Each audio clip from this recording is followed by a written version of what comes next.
ازيكم عاملين ايه؟ يا رب تكونوا بخير. النهارده جزء جديد من القصه اللي بتحبوها، حكايه ليلى.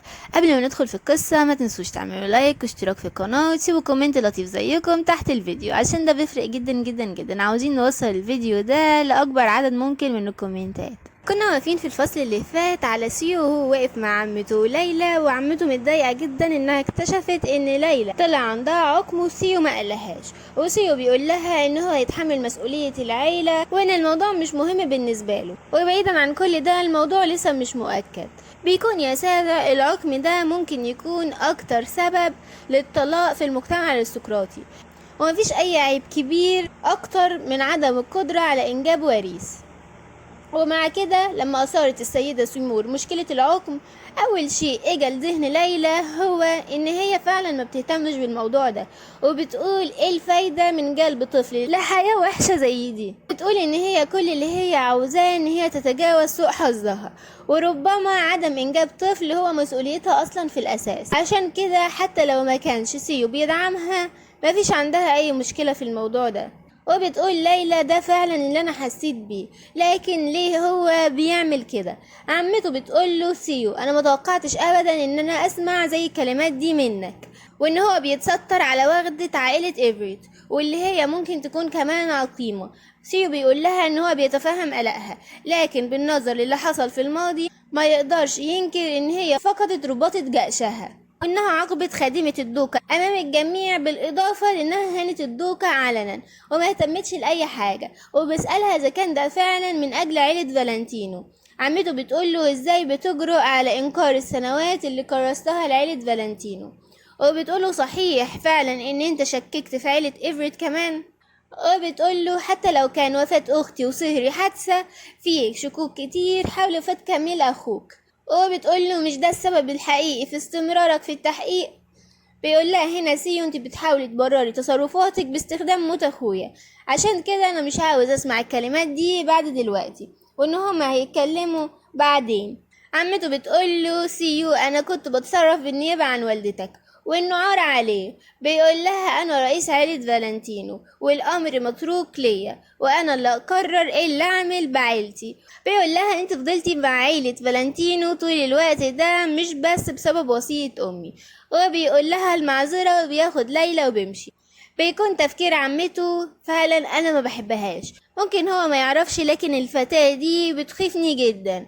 كانت ليلى ايفريت غريبة تماما في عيلة فالنتينو، ابنة الدوك ايفريت نص نبيلة ولدت من خادمة. المهم ظنت انها مش هتكون مشكلة ابدا بالنسبة لها، لانها هتحصل على الطلاق وهتسيب القلعة في يوم من الأيام. بتفتكر كلامها مع سيو اللي هو ما افتكرش بقيته أصلا لما قالت له إن هو بيخطط للطلاق من ليلى بمجرد استعادة قوة فالنتينو، وإن ليلى ما كانش من المفترض إنها تكون جزء من عيلتها. وبتقول سيمور إن هي ما تقدرش تقبلها كجزء فعلا من العيلة، وإن هو أمر سيء جدا إنها تتصرف زي دوكا على الرغم من ولادتها المنخفضة، لكنها بتتجرأ كمان على إغواء رئيس عيلة فالنتينو على أساس يعني إن هو مش جوزها. وبتقول إن هو مفيش أي مكان في الطفلة دي يمكن العثور على نعمة امرأة نبيلة، يعني مش باين عليها إنها تنفع تستحق تكون الدوقة على الرغم من الكشف من عقمها، لكن هي ما بتظهرش أدنى قدر من الخجل وبتفضل وقحة.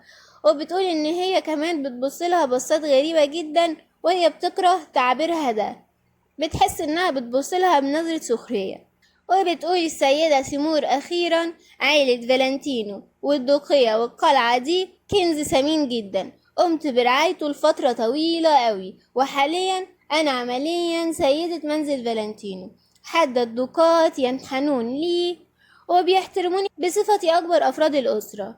وبتقول أنا بتحمل حاجات كتير جدا من وقت طويل لحد ما أصل للمنصب ده، عشان كده لازم أحمي عيلة فالنتينو اللي بنتمي ليها، وما أقدرش أسيب ليلى ذات الوجود المتواضع إنها تسيء لسمعتنا.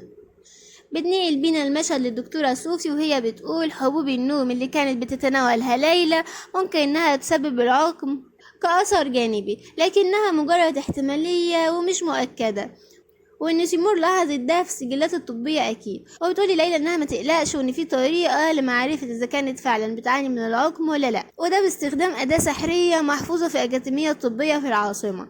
ليلى بتقول لها اكيد هعمل ده وبتشكرها على تعبها. بتقعد الدكتورة صوفي تتأسف وبتقول انها لازم تكون حذرة اكتر بشأن ادارة السجلات الطبية، ومن دلوقتي هتشيل السجلات معاها دايما اي مكان تروح ليه.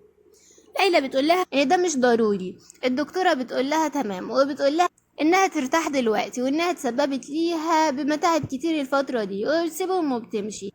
بتبص هنا ليلى لسيو وبتسأله اذا كان فعلا هيتستر عليها حتى لو كانت عقيمة. سيو بيبص لها وبيقول لها مهما كانت الحالة فأولويتي هي حمايتك، وبيقول لها اما بالنسبة للطفل فممكن ان انا اتبنى من بين اقاربنا. بيكون تفكير ليلى انها ما كانش عندها فكرة ان هو مثالي كده، وانها اعتقدت دايما انه كان عمليا بشكل لا يصدق.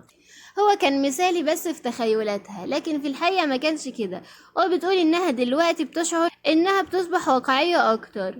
الدوق بيقوم يمشي وبيقول لها ان هو اسف لوضعها في الموقف ده. بتقول ليلى ان دي كانت الكلمات اللي كانت حابة تسمعها منه، وان في الماضي كانت عاوزة تكون شخص مميز وثمين ليه، لكن ما قدرتش حتى ان هي تخليه يفهم اللي كانت بتعاني منه.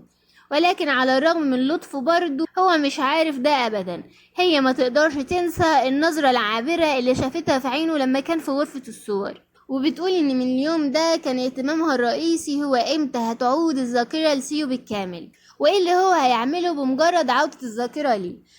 ما اتخذتش اي قرار بعد، لكن لما يجي الوقت مش هتقدر بعد دلوقتي انها تفضل في قلعة فالنتينو. وبتتساءل لما الذاكرة ترجع للدوق هينسى كل اللي حصل بينهم في الوقت اللي فقد فيه ذاكرته. وبتقول انها غير متأكدة، ما سمعتش ابدا بالتناقض اللي زي ده، لكن ده مش مستحيل تماما. على اي حال في احتمالية، وهي شافت بالفعل علامات لده. وبتقول ليلى لكن هو هيهم لو كان حتى بيفتكر، اكيد كل ده شكليات. تكون بطلتنا بتفكر في كل ده وهي بترسم لوحة، وبتسأل شارلوت اذا كانت بتعتقد انها فعلا تقدر تبيع لوحتها. شارلوت بتقول لها وهي بتطرز برضه على طارة كده ان في طلب كبير على لوحات الزهور والفراشات والحيوانات اللي هي بترسمها، وان في ناس بتضيف الرسوم التوضيحية للبطاقات البريدية والادوات المكتبية. وبتقول لها على الرغم من ان هي ما تلقتش اي تدريب رسم لكن بترسم بشكل كويس جدا. فجأة بتيجي عليهم خادمة وبتقول ليلى ان سمو طلب تواجدها في غرفة الرسم في الطابق الاول. فعلا ليلى بتروح بتلاقي واحدة اسمها سيسيل. بتقول لها الدوكا فالنتينو شرف ليا ان انا التقي بيكي. ليلى بتقول لها فونيس من منطقة إليس مش كده؟ بتقول لها أيوة، وإنها سعيدة كمان إنها اتعرفت عليه. الدوق بيقرب من ليلى وبيقول لها كان لازم إن أنا أقولك قبل كده، ولكن بسبب جدول البارونة وصلت قبل الموعد اللي متخطط ليه.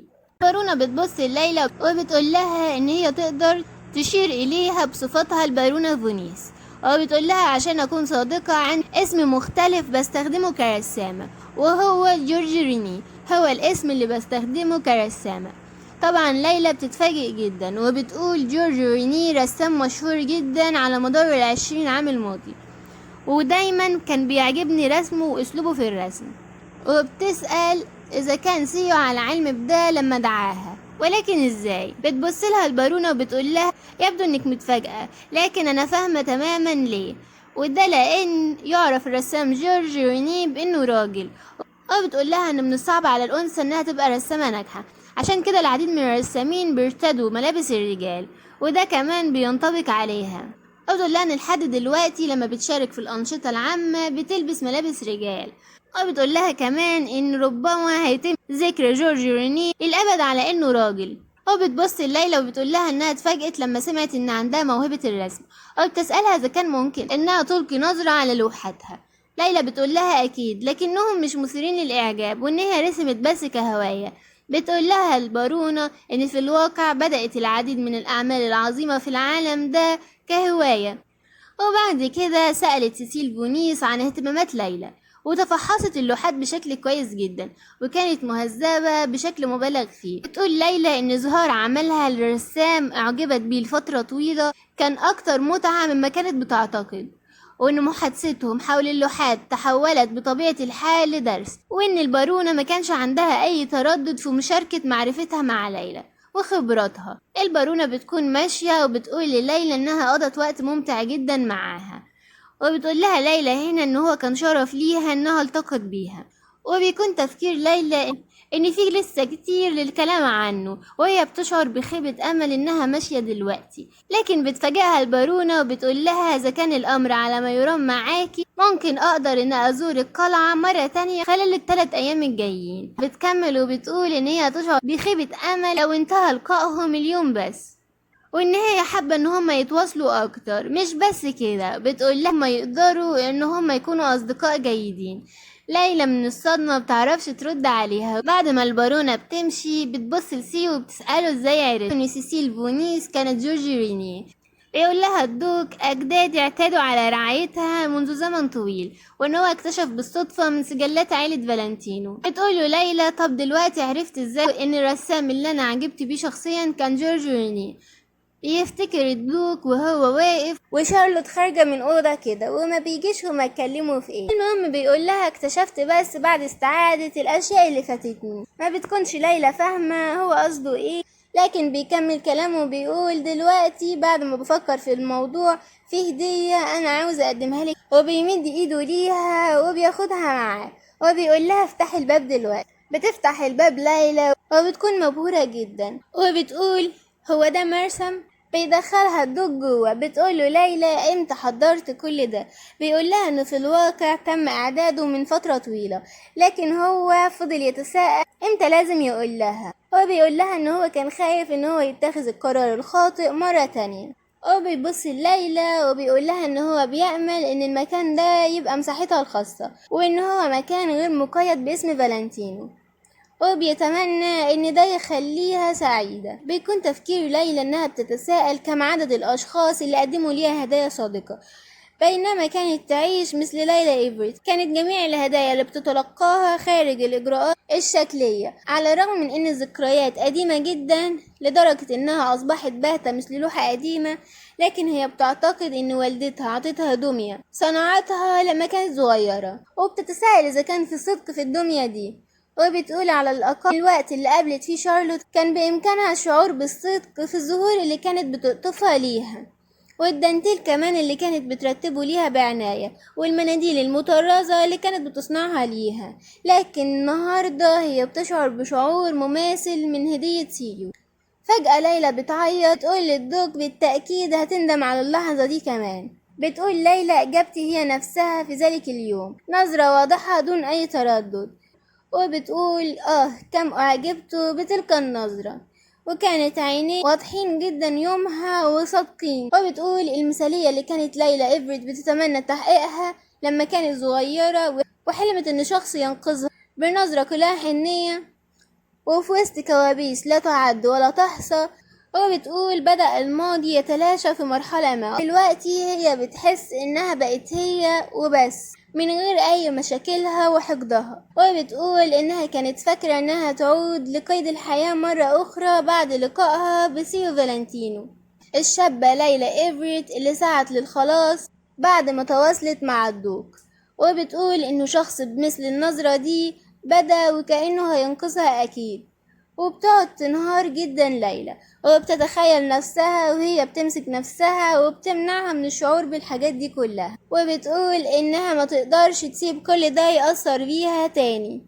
وبتقول ليلى ان هي عارفة ده لانها شافته بالفعل، ومجرد ما يستعيد ذكرياته هينسى كل الايام الوهمية دي. عشان كده هي ما تقدرش برضو تسمح لأصغر الاشياء انها تأثر فيه. الدوق بيطلع منديل منه وبيقول لها ليلى ما كنتش بفكر ابدا ان اللي انا عملته ده هيخليكي تبكي، وبيقعد يمسح لها دموعها.